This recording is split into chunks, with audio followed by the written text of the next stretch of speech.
In this part, we will discuss how to add and create tables inside your book, and I will also show you one more useful use case with the tables.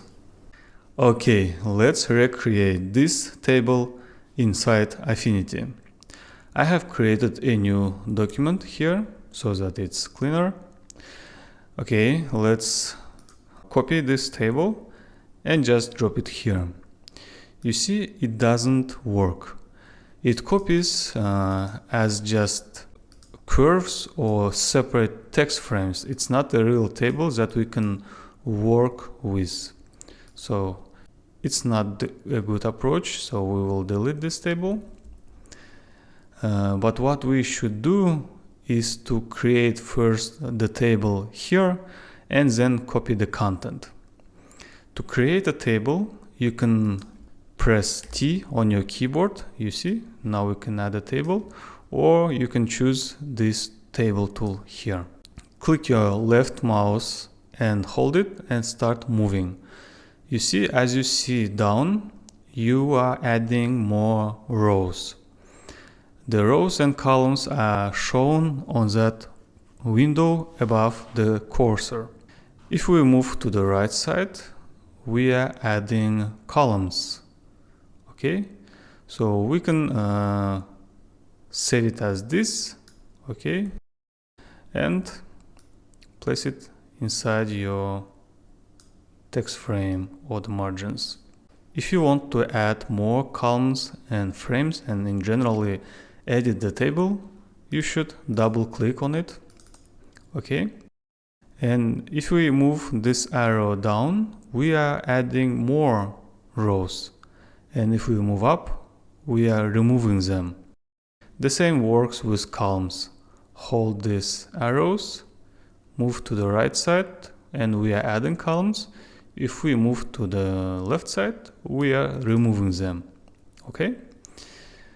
And to create such a table, to copy and paste it, we should draw the table inside the Affinity with exactly the same dimensions of the table. So here we have 1, 2, 3, 4, 5, 6 columns. So here we also should have 6 columns. Okay, 3, 4, 5, 6. And let's fit it inside the margins. Okay, and we have 1, 2, 3, 4, 5, 6, 7, 8 rows. And we should add 2 more rows here. Okay, now we select our table, everything, copy this. I click Command C or Control C if you are working on Windows, and just select first 2 cells and paste it, Control V. Okay, now you see it doesn't look good. This is because in my cell, in each cell, I have separate paragraphs. You see, this is separate paragraph, then we have a paragraph break, and this is another paragraph. And I have several cases like that. When we copy that inside Affinity, every paragraph break, every new paragraph is placed on the new column. Okay, that's why it doesn't look good. So let's revert. Let's go back. So first we need to replace all these paragraphs with line breaks.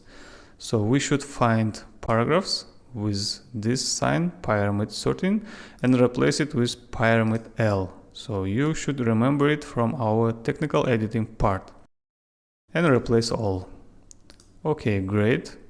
So now we don't have paragraphs inside our table, but we have line breaks. Yes? And let's copy everything once again and paste it here. Nice. Everything is pasted and placed correctly. In your table, if you don't have several paragraphs and several lines inside each cell, then you just copy it and paste it and it works.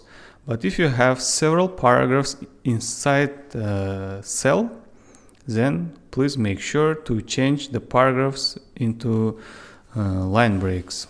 This is true if you copy and paste the table, but if you are typing the table inside the Affinity itself from scratch, then you don't have to replace two line breaks. You just continue typing, hit enter, and a new paragraph is inserted. That's fine.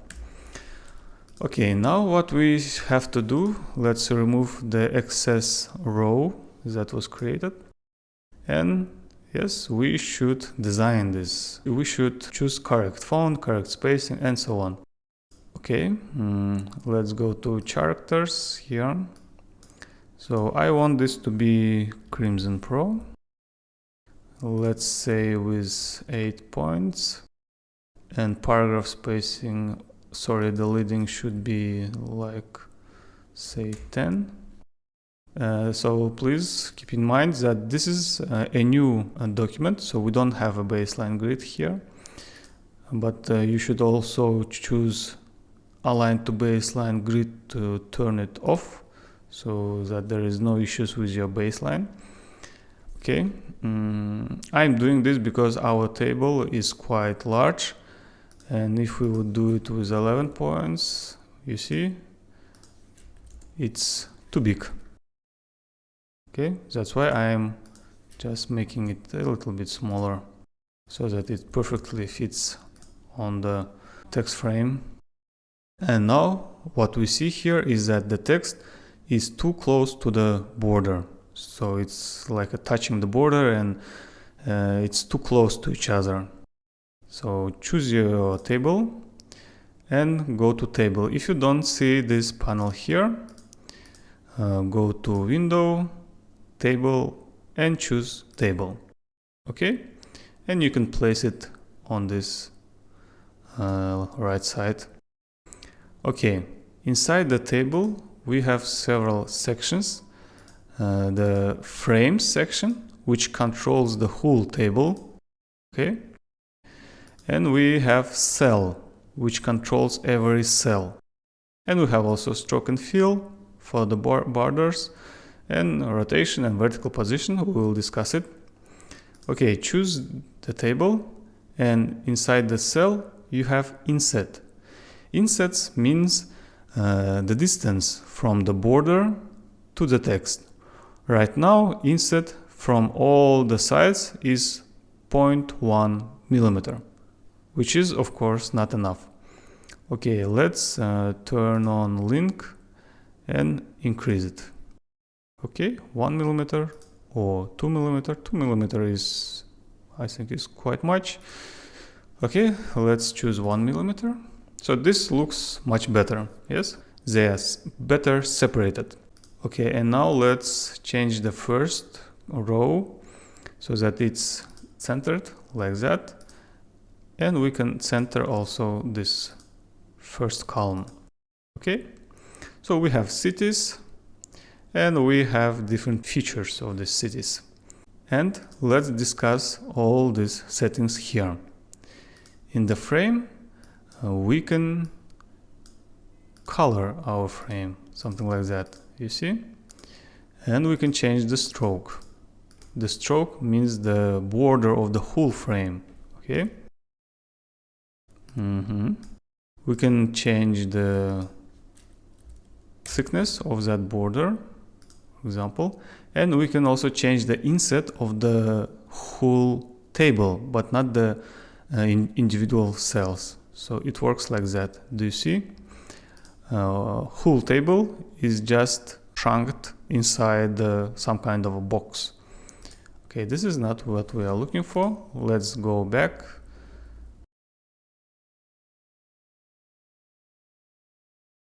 This is just to show you what we can do with these settings.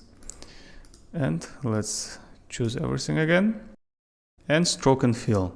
Here we can control the separate borders and strokes. We will come back to it a little bit later. Cell, okay, we discussed this, the width and height. I recommend leaving it as automatic as it is, unless you don't have a reason to change it. Okay, and insets, so we have already discussed that. Rotation, we can rotate the direction of the cell, okay, like so. And vertical position. The text inside the first row is just a little bit higher. It's not perfectly in the center. So let's choose it, and vertical position, center align. You see now? It's perfectly in the vertical center. Okay. And now let's work with the borders. By the way, inside the cell, in the stroke and fill, you can also change the fill of the individual cell, like so. Okay. Okay, let's go back. So let's stylize our table. I want to remove all the borders. I want to make them invisible. For that, select all cells, like so. And you can select only outside rows, or you can select inside rows, like so, or you can select all rows, like so, okay? In my case, I want to select all rows and click here and say that I want no line style. So click this. And we have no lines here. And now I want to show only the horizontal lines. Select everything again. So we here can select top border, bottom, only top and the bottom, only the inside rows, or all horizontal rows. Okay, let's choose them and say that we want it to be solid line style. Okay, like so. The borders seem to be quite thin, so let's again choose all horizontal lines and make them 0.5 millimeters. Sorry, points. That looks much better. But now I think we should remove the inside horizontal lines here. Okay, let's choose that. Select only inside horizontal lines and remove them. Like that. Okay, this looks much better. But seems like that the horizontal rows of the table are quite too close to each other. They are not separated visually. For that, let's choose everything again. And in the insets, let's turn off the link insets and add insets only on the top and the bottom of the inside the cells. So let's make it 2 millimeters at the top and 2 millimeters at the bottom. Okay, in this case, like this, it looks much better, right? Every row is perfectly visible, so we see what belongs to each row and so on. We can also, in these cases like that, we can insert line break so that this text in this cell just looks more beautiful. Okay, what we can also do, we can select this. Let's fill this with, let's say, with black, and let's change the font color to white. Okay, like this.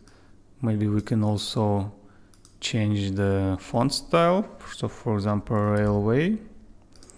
railway semi-bold with 7. Okay, looks much better. Maybe more 6 also looks nice. Here let's change it as well. Railway with 6. Okay. Let's make this also bold. This looks nice. Maybe we should left align this. Yeah. So this is the way we add a table inside the Affinity. So there is also one more use case for the tables. So we can add the writing lines, so fill in lines inside the books or inside the journals. So let's suppose you are writing a journal, yes, or inside your book you want some places where readers could write something. So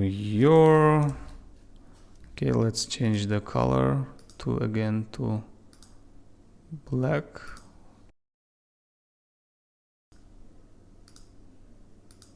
Okay, your daily thoughts, yes. So let's imagine that we are creating a journal here. Let's make it regular, and we want the reader to write something here.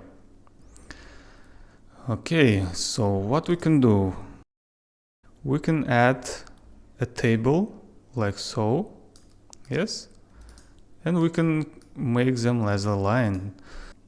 So inside the table you see the cell width and height. We can change that. So the cell height, let's say we want to be 10 millimeters, so like 1 centimeter per line, like this. That could be enough. Sometimes it is 7.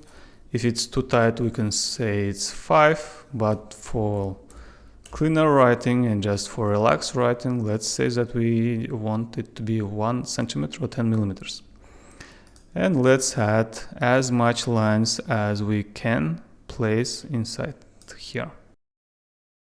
Now, as you probably guess, we need to remove all vertical lines to like something like that. Okay, great. This is how we quickly can create the fill-in lines for writing and so on. Okay, great.